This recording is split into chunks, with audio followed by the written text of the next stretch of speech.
Bapak Ibu dan saudara-saudara sekalian yang dikasihi Tuhan Yesus Kristus, Shalom. Shalom. Shalom ini harus lebih kuat karena ini kita sudah masuk di minggu Advent yang pertama. Shalom. Shalom. Bapak Ibu dan saudara-saudara jemaat sekalian, memasuki minggu Advent yang pertama, orang tidak terlalu penting dan tidak terlalu memperhatikan karena ada hal yang lebih penting dalam minggu ini. Apa itu? Apa Pak Peki? Pak Peki jujur. Tidak ada yang tidak suka Piala Dunia di sini? Mama-mama punya suara lebih besar daripada bapak-bapak. Ini gara-gara tadi malam Argentina lawan Meksiko ya? Akhirnya kursi-kursi kayaknya kosong. Ini fans-fans Argentina masuk gereja? Fans Argentina mana? Kok masuk ya? Oh, duduk depan lagi. Duduk depan lagi. Ya. Bapak Ibu saudara-saudara, memasuki minggu Advent yang pertama, ini harus diliputi dengan sukacita penantian kedatangan, bukan kelahiran ya. Adventus itu minggu-minggu penantian kedatangan Tuhan Yesus yang kedua kali. Tapi saat ini kita merayakannya menjelang Natal. Kita masih merayakan kelahiran Tuhan Yesus Kristus. Tetapi memasuki minggu-minggu Adventus ini, mungkin ada yang baru tahu ya, oh ternyata saya hari Minggu ini masuk gereja minggu Advent yang pertama. Tapi apakah Bapak Ibu pernah merasa bahwa ternyata minggu-minggu ini nih tidak dipenuhi dengan sukacita? Tapi lain buli-buli lain hina-hina lain, bahkan kalau sudah menang pun tetap dibully. Nah itu menit-menit terakhir, untung ada menit terakhir. Apalagi kalah, pasti dibully gitu ya. Apakah kita mempersiapkan segala sesuatu untuk minggu Advent? Apakah ada yang sudah mempersiapkan masuk dalam minggu Advent yang pertama? Mungkin belum. Pohon Natal saja mungkin gereja baru pasang hari ini, tapi sudah ada mulai foto-foto, sudah mulai ada pasang pohon Natal di rumah masing-masing. Tapi Bapak Ibu punya bendera mulai dari kecil, isi dompet sampai besar, itu semua dipersiapkan. Kira Sophie datang untuk bawa apa? Padahal bawa bendera versi. Mulai dari kepala sampai di itu apa? Kuteks, itu semua bendera. Tidak ada satupun yang kurang dalam kerinduan supaya fansnya itu menjadi pemenang Piala Dunia. Mengapa saya angkat ini Bapak Ibu? Karena hal Piala Dunia saja itu membuat dunia ini benar-benar bergetar. Tapi apakah Yesus Kristus akan datang kedua kali? Itu menggetarkan kehidupan orang-orang beriman ketika dia benar-benar mempersiapkan diri untuk menanti kedatangan Tuhan Yesus yang kedua kali. Bapak Ibu bisa tahan mata, begadang, bisa masak untuk nobar dan sebagainya, bisa beli semua. Tapi pertanyaannya, kalau ibadah lewat 10 menit saja, ibadah terlambat sedikit, panjang sedikit, itu sudah menjadi sesuatu yang meresahkan. Tapi kalau nonton itu tadinya tidur pas fans main langsung mata menyala langsung. Bukankah keinginan-keinginan dunia ini sekarang sedang ada dalam kehidupan kita untuk membandingkan posisi kehidupan beriman kita? Makanya jangan bilang begini, Ibu besok titip doa syafaat dulu tuh, titip doa apa supaya Belanda menang. Saya bilang urusan yang lain. Tapi yang titip doa kemarin tuh ya. Jadi intinya adalah Bapak Ibu, bahwa pernahkah kita merasa bahwa penantian terhadap kedatangan Tuhan Yesus Kristus itu lebih berharga dari ketika kita menanti apa yang akan menang, grup apa yang menang, negara apa yang menang. Seharusnya kita sadar, Bapak Ibu, saya juga ya, kita sadar bahwa ternyata ada hal yang lebih penting daripada hal-hal sementara di dunia ini. Nah Bapak Ibu sudah dikasih Tuhan, hari ini melanjutkan bagian firman ini. Hari ini kita belajar tentang bagaimana pengucapan syukur bisa mengubah nasib buruk menjadi nasib baik. Bapak Ibu percaya? Kalau seseorang mengucap syukur dalam kehidupannya, dalam kondisi yang buruk, bisa membuat keputusan Allah menggantikan keputusan yang buruk itu menjadi keputusan yang baik. Bapak Ibu percaya? Amin? Jangan bilang, oh kalau gitu yang kemarin-kemarin kalah, nah berarti besok-besok Tuhan bisa menggantikan keputusan. Itu tidak ada persoalan dengan itu. syukur kepada Tuhan, maka bisa saja Allah menukar, menggantikan posisi kehidupan kita yang buruk menjadi yang baik. Hari ini kita belajar dari seorang perempuan, seorang istri, seorang mama, tapi yang tidak pernah dicintai oleh suami, tapi dimadu oleh adiknya sendiri, tapi merasa kesengsara, merasa sakit, merasa kecewa dengan perbuatan suami dan orang-orang yang ada di sekitarnya. Siapa dia? Yang tadi kita baca, siapa dia? Ya. Bapak Ibu Saudara, kalau Bapak Ibu Saudara dan jemaat semua baca dari Kejadian pasal 1 sampai Kejadian pasal 25, belum pernah ada kata syukur. Kata syukur yang pertama kali dikatakan dalam firman terjadi pada ayat ini. Ketika tadi di ayatnya yang ke-30, ayatnya yang ke-35 dikatakan, mengandung pula lah ia, lalu melahirkan seorang anak laki-laki, maka dia berkata, sekali ini aku akan bersyukur kepada Tuhan. Ini merupakan kata syukur yang pertama yang dibilang oleh Lea kepada Allah di dalam Alkitab. Nuh, Abraham, Ishak merasakan semua kebaikan Allah, tapi tidak pernah ada kata syukur dalam proses perjalanan kehidupan mereka beriman mereka kepada Allah. Mungkin ada kata-kata yang lain sebagai tanda mereka beriman, tapi kata syukur yang pertama dalam Alkitab mencatat ini kata syukur yang pertama yang dikatakan oleh seorang perempuan yang lemah, seorang perempuan yang merasa disisihkan, dilecehkan, seorang perempuan yang merasa tidak pernah dicintai dan tidak pernah diberikan kesempatan untuk menikmati cinta dari seorang suami. Dia yang bilang syukur kepada Tuhan. Bapak Ibu Saudara, seorang rabi Yahudi, dia nama Sokanan.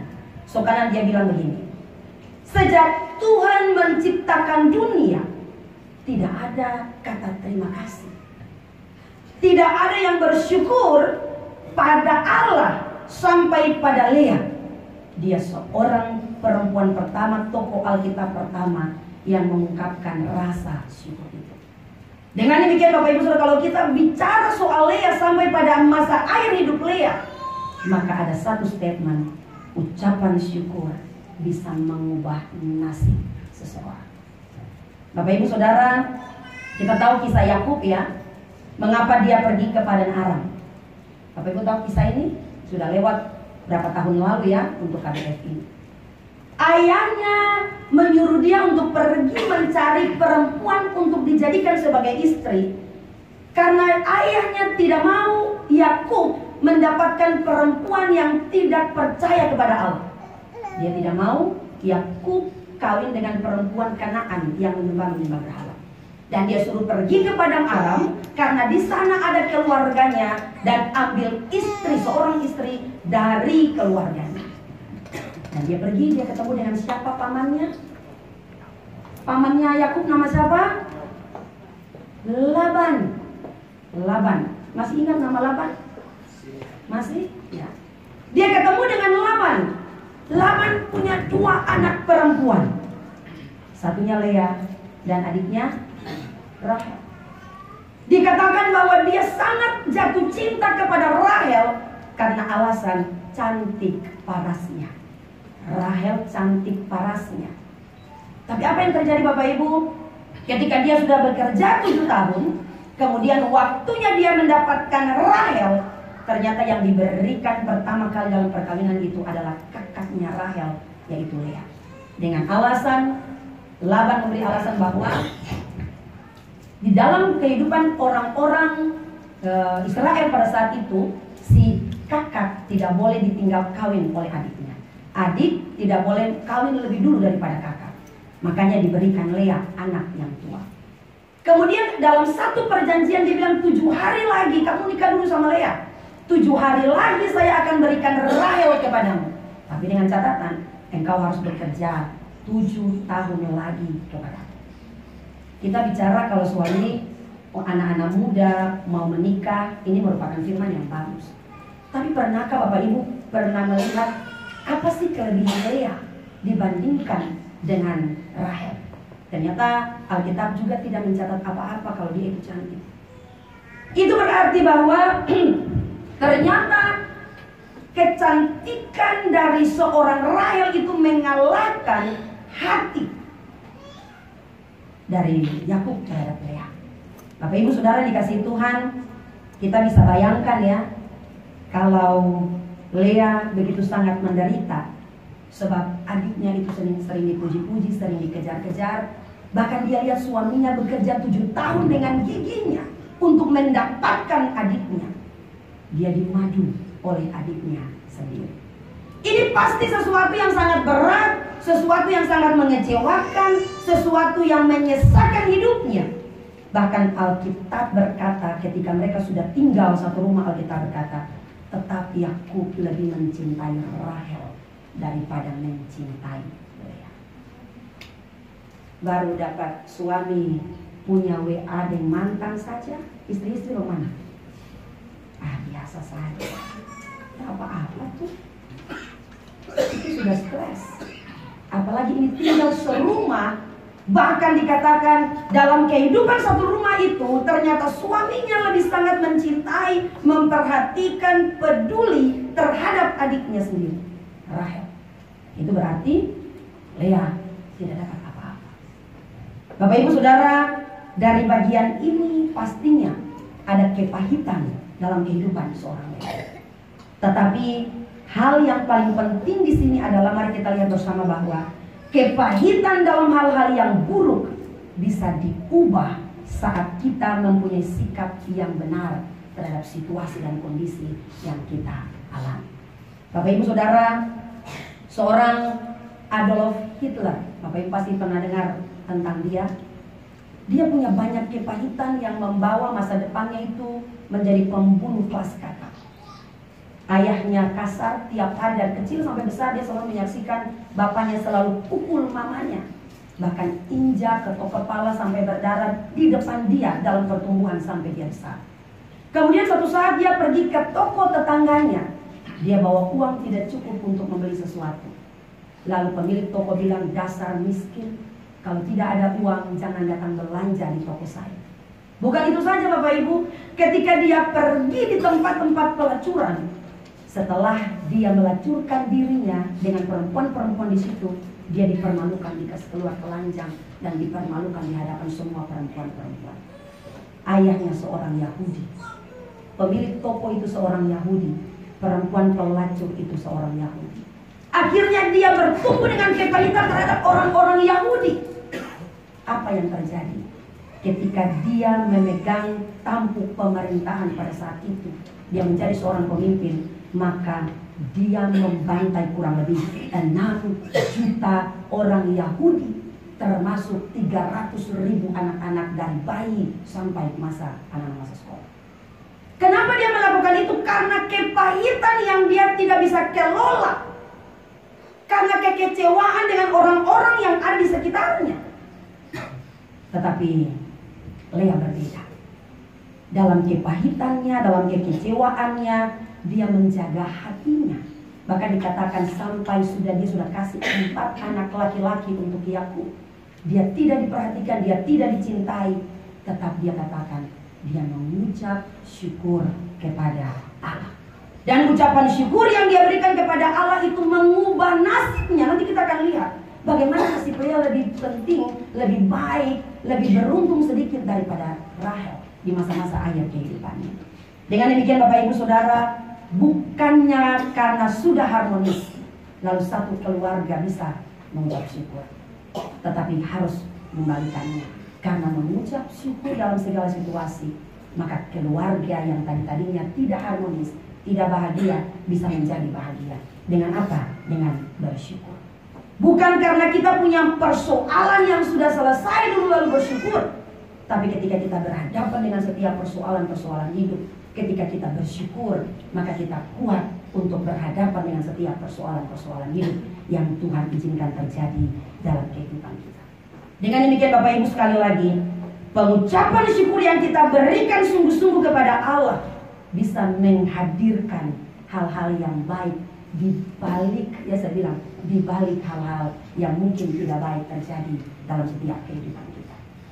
Bapak Ibu Saudara, dengan demikian hari ini kita akan melihat ada beberapa, saya bilang beberapa, nanti kalau saya bilang 3, oh 3 saja. Kalau kaget begini ada 10, so ini banyak sekali. Jadi saya bilang ada beberapa hal yang melatar belakangi mengapa seorang Lea memiliki kehidupan yang benar-benar lebih baik daripada Rahel.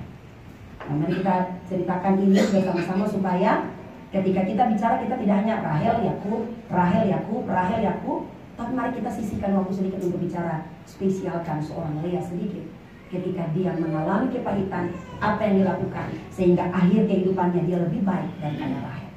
Yang pertama, kalau kita baca dari seluruh keturunan 4 perempuan yang diizinkan untuk memberikan anak kepada Yakub selain Rahel dan Lea, siapa?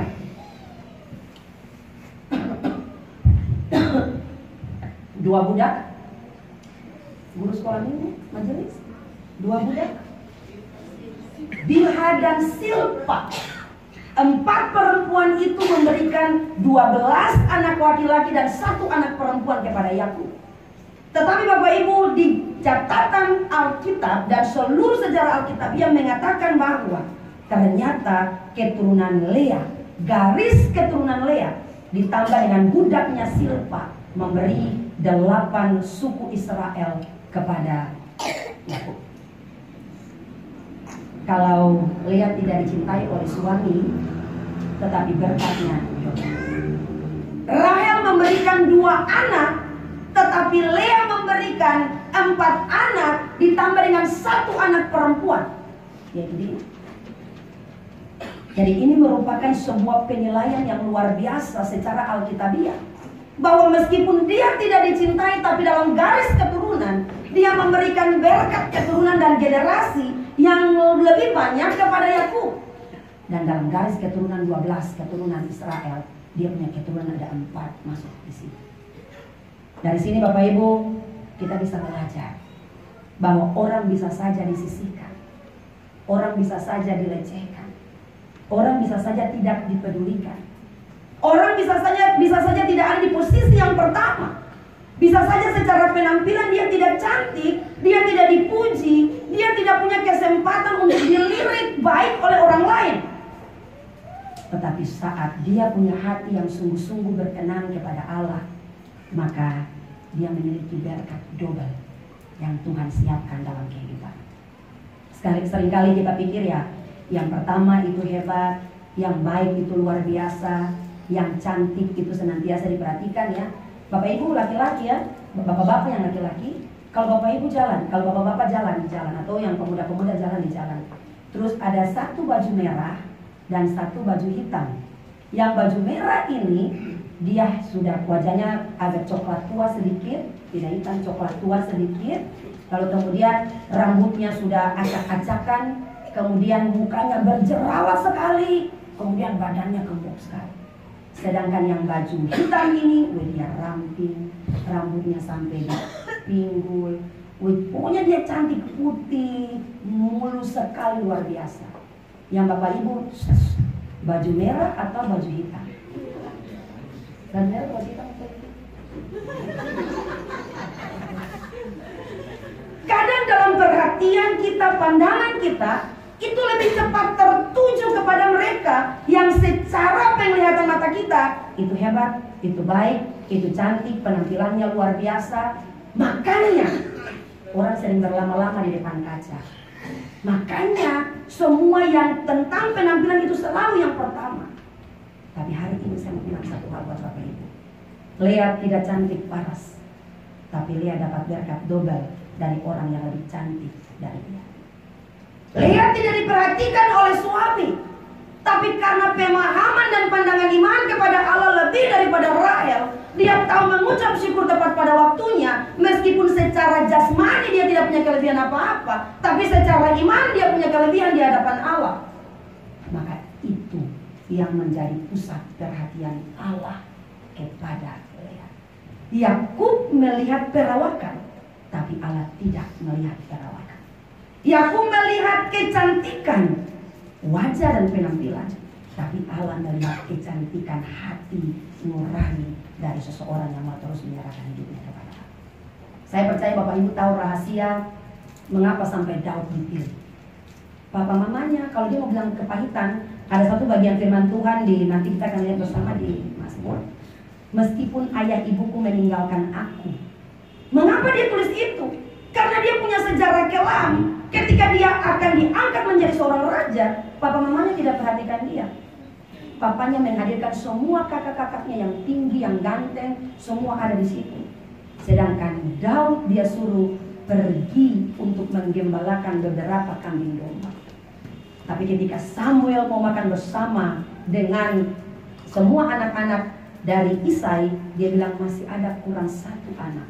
Tapi dia bilang tidak, anak itu masih kecil, dia ada di ladang, masih panggil dia. Kalau dia tidak datang, saya tidak akan makan bersama-sama dengan engkau dan keluargamu. Ketika datang, belum makan, dia langsung menurati, ini dia yang akan menjadi raja atas Israel. Papa mamanya lihat perawakan, tapi Allah lihat isi hati. Jadi dengan demikian Bapak Ibu Saudara, mari kita belajar buka hati dan pikiran kita untuk tidak menilai baiknya, bagusnya, hebatnya seseorang hanya karena perawakan saja, hanya karena penampilan saja. Pertanyaannya adalah, apakah dia punya hati yang sama dengan perawakan dan penampilannya luar atau tidak? Hari ini Lea punya kekurangan. Lea tidak dianggap sama sekali. Lea hidup dengan kepahitan, tapi dia bisa mengelola kehidupannya sehingga dia layak untuk dipilih oleh Allah. Bahkan ada hal-hal spesial yang lain yang Tuhan izinkan dia melakukan. Dengan demikian Bapak Ibu Saudara, kita belajar hal yang pertama. Lea tidak diperhatikan oleh Yakub, tapi dia diperhatikan oleh Allah. Yakub melihat wajah dan perawakan penampilan, tapi Allah melihat hati dari seorang Lea. Mari kita belajar dari bagian ini. Sekali lagi, menilai siapa saja.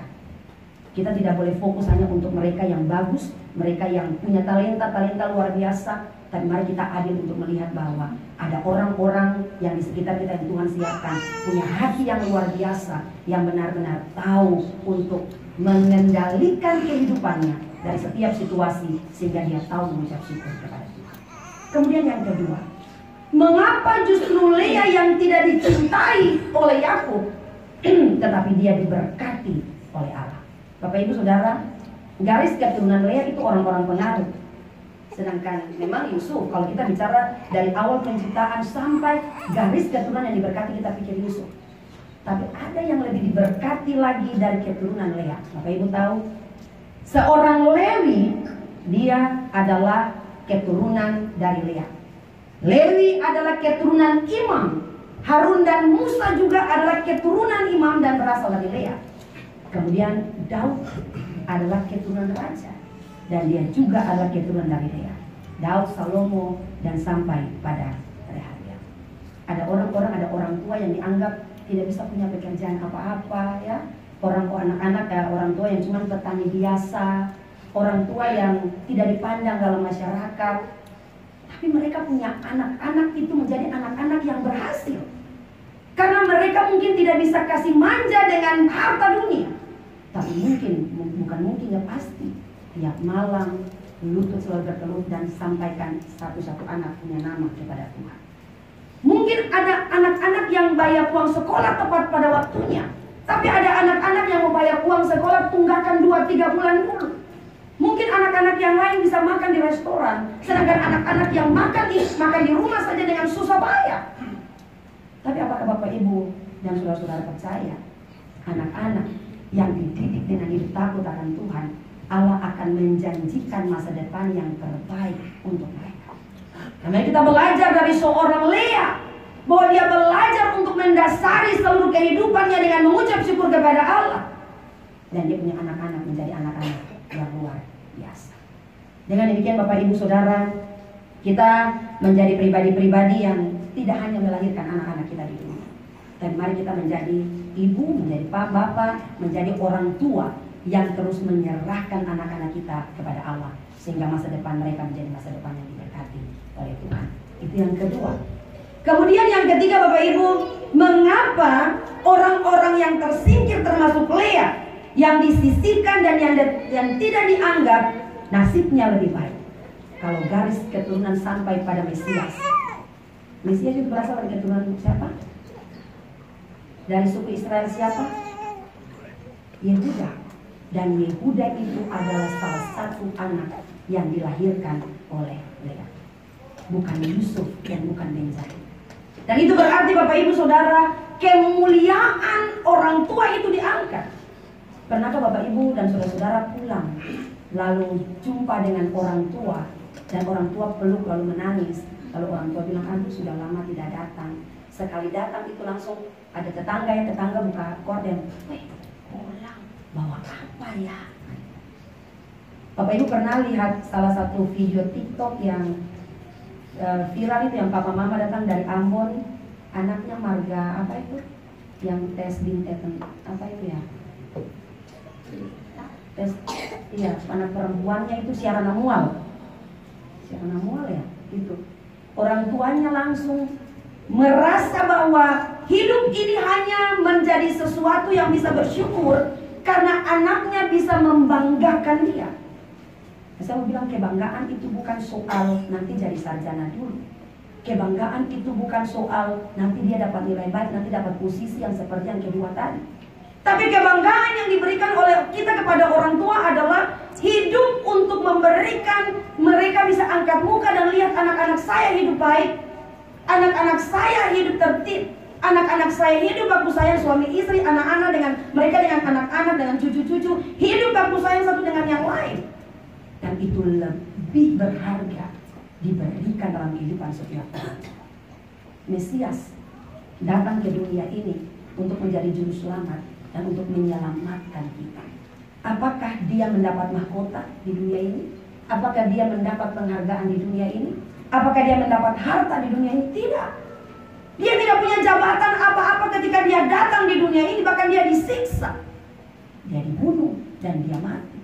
Tapi itu dia berikan untuk kemuliaan Allah dan teristimewa untuk kita semua, sehingga kita dibebaskan dari dosa dan menerima keselamatan kekal.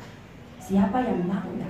Saya percaya kalau dia tahu generasinya itu adalah Lea, maka Lea pasti akan menjadi perempuan yang berbahagia selain Maria Ibu Yesus. Nah Bapak Ibu sudah dikasih Tuhan, oleh karena itu mari kita belajar untuk menjadi pribadi-pribadi yang senantiasa mendoakan, mengharapkan dan memberi contoh baik kepada anak-anak kita, sehingga mereka tidak hanya pintar, sehingga mereka tidak hanya bisa berkualitas dalam masa depan mereka, mereka tidak hanya bisa menjadi seorang sarjana, mereka tidak hanya bisa duduk dalam jabatan-jabatan tertentu, tapi mereka akan menjadi orang-orang yang bisa jadi berkat untuk orang lain. Coba tanyakan setiap orang tua, anak-anak hidup biasa dan mereka hidup baik, lebih baik itu daripada anak-anak yang hidup luar biasa, mendapat kedudukan, uang banyak, tapi mereka hidup tidak baik. Pilih yang mana? Harusnya ada pilihan yang ketiga juga, mendapat kedudukan, hidup diberkati luar biasa, tapi juga kehidupan jadi berkat dan hidup baik di tengah-tengah kehidupan. Dengan demikian Bapak Ibu Saudara, Lea mempunyai sebuah kehidupan yang benar-benar spesial di hadapan Allah. Meskipun dia tersisihkan, meskipun dia tidak dianggap, meskipun dia merasa bahwa dia tidak pernah dicintai oleh suaminya, bahkan seakan-akan dia dijelek-jelekan oleh adiknya terhadap suaminya, tetapi dia mendapatkan sebuah penghargaan khusus yang Allah berikan. Dia menghadirkan juru selamat di tengah-tengah dunia ini. Bukan itu saja Bapak Ibu Saudara. Kalau kita lihat sampai pada proses akhir kehidupan Rahel dan Lea, Rahel dikatakan ketika dia mati, ketika dia meninggal, dia hanya dikuburkan di sisi jalan saja. Tapi Bapak Ibu tahu, Lea mati, dia dikuburkan bersama-sama dengan Yakub, bersama-sama dengan Abraham, bersama-sama dengan Ishak. Lea masuk dalam pekuburan keluarga orang-orang beriman pada saat itu. Tapi Rahel, dia dikuburkan di sisi jalan. Sampai pada masa matinya pun dia mendapatkan penghargaan yang luar biasa. Dengan demikian Bapak Ibu Saudara, mari kita belajar bahwa jangan berpikir untuk kita hanya sekedar mencari perhatian dunia. Jangan sampai kita berpikir yang penting di dunia kita bahagia dulu, yang penting di dunia ada harta dulu, yang penting di dunia semua tercukupkan dulu. Iman itu nomor sekian, bersyukur itu nomor sekian, tentang Tuhan itu nomor sekian. Tapi mari kita belajar, ya. Kalau mau dibilang dia tidak punya kelebihan apa-apa secara fisik jasmani, tapi di dalam imannya kepada Allah, dia menjadi seorang perempuan yang luar biasa. Dari masa hidupnya sesak, tapi ketika sampai pada matinya, dia mendapatkan kedudukan yang luar biasa. Kita juga belajar di bagian ini. Mungkin semasa hidup kita punya persoalan. Mungkin semasa hidup kita dihina. Mungkin semasa hidup kita tidak menjadi perhatian dan tidak dipedulikan oleh orang lain. Mungkin semasa hidup kita menjadi orang-orang yang biasa-biasa saja, tidak dihargai dan tidak dihormati, tidak dipuji sama sekali. Tapi ketika kita bersyukur kepada Allah, percayalah bahwa masa akhir kehidupan kita adalah di dalam kerajaan surga yang kekal. Jangan sampai kita puas di dunia, tetapi pada masa akhir kehidupan kita tidak ada di pangkuan Bapa di surga. Nah, Bapak Ibu dan saudara-saudara yang dikasihi Tuhan Yesus Kristus, dan bagian yang terakhir. Oh ya, sudah. Berarti cuma sekian saja. Ya. Bagian yang terakhir, Bapak Ibu. Kita belajar untuk menjadi pribadi-pribadi yang tidak hanya terpesona dengan hal-hal yang lahiriah saja. Kita belajar untuk tidak melihat segala sesuatu hanya dari penampilan saja, penampilan luar saja. Mengapa saya katakan demikian, Bapak Ibu? Kadang-kadang kalau kita mau cari pasangan hidup, kita mau cari makanan, kita mau cari menantu, kita mau cari orang-orang yang punya potensi, maka kita pasti lihat harus orang-orang yang baik. Tetapi hari ini kita belajar bahwa kita tidak hanya menaruh perhatian dan fokus kita terhadap orang-orang yang bisa baik di luar saja, secara penampilan saja. Dan mari kita nilai, kira-kira dia bertanggung jawab atau tidak? Kira-kira dia bisa setia sampai akhir atau tidak? Kira-kira dia bisa ramah? Kira-kira dia bisa hidup lemah lembut? Kira-kira dia bisa bertanggung jawab terhadap segala sesuatu yang diberikan kepadanya atau tidak? Maka dikatakan penampilan luar belum tentu menjamin kualitas kehidupan hati dan tanggung jawab seseorang.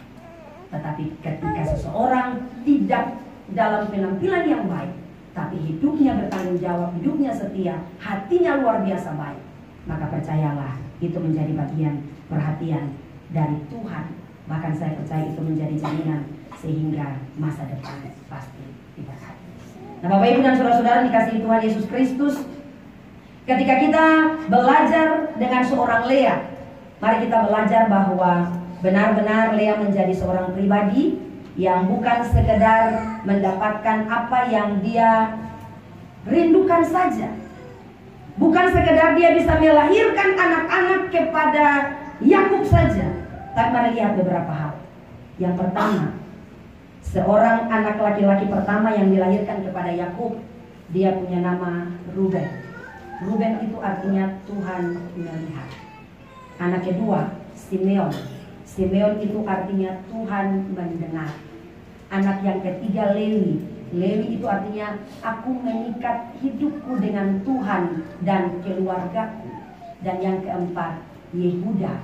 Yehuda itu tanduk keselamatan, sumber keselamatan. Dia punya anak-anak itu yang dia beri nama itu sesuai dengan keadaannya. Tuhan mendengar keluh kesahku, Tuhan melihat dan memperhatikan keluh kesahku. Tapi dia berusaha untuk tetap setia dalam kehidupan rumah tangganya. Dan pada akhirnya Yehuda lah yang dia katakan, aku mendapatkan tanduk keselamatan. Hari ini mari kita belajar bahwa apapun kondisi kita, apapun keadaan kita, mungkin dunia menilai kita tidak baik, mungkin dunia menilai kita tidak punya kelebihan apa-apa, mungkin secara penampilan kita tidak punya kelebihan apa-apa. Tapi percayalah, kalau kita belajar dari seorang Lea, kita bersyukur kepada Allah, maka itu akan mengubah seluruh proses kehidupan yang senantiasa Allah berikan dalam kehidupan kita. Bapak Ibu sudah dikasih Tuhan, satu kali Bapak Pendeta, satu pendeta dia berdua telepon kepada sekretarisnya. Dia bilang, tolong bikin tata ibadah dan nanti saya akan kirimkan tema. Lalu kemudian sekretarnya sudah ketik tata ibadah selesai, malamnya sekretarnya telepon Pak Pendeta. Sekretarnya telepon, dia tanya, Pak, tema yang harus Bapak berikan yang akan disampaikan besok itu apa? Lalu Bapak Pendeta bilang, Tuhan gembalaku. Dia telepon lagi, dia bilang, Tuhan gembalaku. Lalu dia bilang, iya Tuhan gembalaku. Apakah ada lagi? Dia tanya gitu, apakah ada lagi? Lalu Bapak Pendeta bilang, sebentar. Lalu Bapak Pendeta katakan, itu cukup. Besoknya tata ibadah dibagikan dan kemudian dia dapat tata ibadah. Dia lihat tema, Tuhan gembalaku, itu cukup. Dia panggil sini dulu. Ini temanya salah. Harusnya Tuhan saja, Tuhan gembalaku saja. Tapi kan Bapak bilang tunggu dulu. Itu cukup. Berarti Tuhan gembalaku itu cukup. Bapak Pendeta pikir ada arti khotbah ini yang mesti rubah sedikit. Tapi kemudian Bapak Pendeta mendapatkan nikmat, dia bilang begini, memang benar ya, Tuhan gembalaku itu cukup. Artinya apa? Kalau kita punya Tuhan, kalau kita benar-benar berharap kepada Tuhan, berserah kepada Tuhan, mengucap syukur kepada Tuhan, itu cukup. Karena apa? Berharap kepada dunia belum tentu kita mendapatkan sesuatu yang baik. Tapi berharap kepada gembala yang baik itu cukup. Karena apa? Karena dia yang berkuasa atas alam semesta, dan dia yang akan memungkinkan kita mendapatkan berkat-berkat, termasuk yang tadi saya bilang, nasib buruk ketika kita mengucap syukur dalam segala situasi, kesesakan, persoalan, permasalahan. Ketika kita mengucap syukur sungguh-sungguh kepada Allah, maka dia sanggup untuk memutuskan, untuk mengubah kepahitan, hidup yang tidak baik, bahkan nasib yang tidak baik itu menjadi hidup yang lebih baik. Ya, dengan demikian Bapak Ibu dan saudara-saudara yang dikasihi Tuhan Yesus Kristus, percayalah, kalau kita punya persoalan, Dia melihat, Dia mendengar. Dan mari kita belajar meresponi, membangun hubungan baik, mengikat hubungan baik dengan Allah dan sesama. Lalu pada akhirnya tanduk keselamatan itu akan nyata dalam setiap totalitas kehidupan kita. Nah, Bapak Ibu dan saudara-saudara jemaat yang dikasihi Tuhan, kita akan masuk Minggu Adventus yang pertama. Marilah kita mempersiapkan kehidupan kita bukan sekedar untuk Natal. Kalau hanya cuma siap baju, siap sepatu, siap pohon Natal, siap semua, itu gampang dibeli. Tapi habis itu Januari simpan kembali, berdebu kembali. Nanti kemudian Minggu Adventus buka lagi. Tapi mari kita mempersiapkan seluruh kehidupan beriman kita kepada Allah, supaya kapanpun Dia datang, Dia akan menjumpai kita dalam orang-orang kehidupan yang siap untuk menerima keselamatan yang daripada Allah. Apapun kondisi kita, apapun situasi kita, apapun yang kita rasakan saat ini, marilah kita belajar untuk menyerahkan dan bersyukur kepada Tuhan. Karena sekali lagi Dia mampu memberikan keadaan-keadaan yang baik bagi kita. Meskipun saat ini keadaan-keadaan yang kita rasakan mungkin kurang baik dalam kehidupan kita. Jadi minggu ini pun adalah minggu di mana seluruh ibadah kategorial akan ditutup. Minggu Advent kedua sudah tidak ada lagi minggu ibadah kategorial. Ini minggu ibadah terakhir. Jadi kalau Bapak Ibu merasa dari buka ibadah KBF, dari buka ibadah kaum ibu, dari buka ibadah kaum bapak, dari buka ibadah pemuda, dari buka ibadah tunas anak-anak, sampai besok ini belum pernah datang satu kali pun, ya Tuhan izin tahun ini, nanti tahun depan Tuhan baru kita. Saya percaya Bapak Ibu, itu pun diperhitungkan oleh Allah. Jadi mari kita menyerahkan seluruh totalitas kepada Tuhan. Kita bersyukur kepada Tuhan. Kita percaya bahwa dalam segala kondisi kehidupan kita, Allah selalu ada di pihak kita kalau kita benar-benar berserah dan bersyukur kepada Tuhan. Kita belajar dari Lea hari ini, dan mari kita menjadi Lea-Lea saat ini. Jangan saudara pikir, ini berarti kita yang laki-laki mesti jadi Lea lagi. Bukan Leanya, hidupnya, keberadaan hidupnya, sikap hidup Lea yang menjadi contoh dan teladan hidup bagi kita saat ini. Mari kita bawa dalam kehidupan kita di saat ini, dalam menanti kedatangan Tuhan Yesus Kristus yang kedua kali. Amin.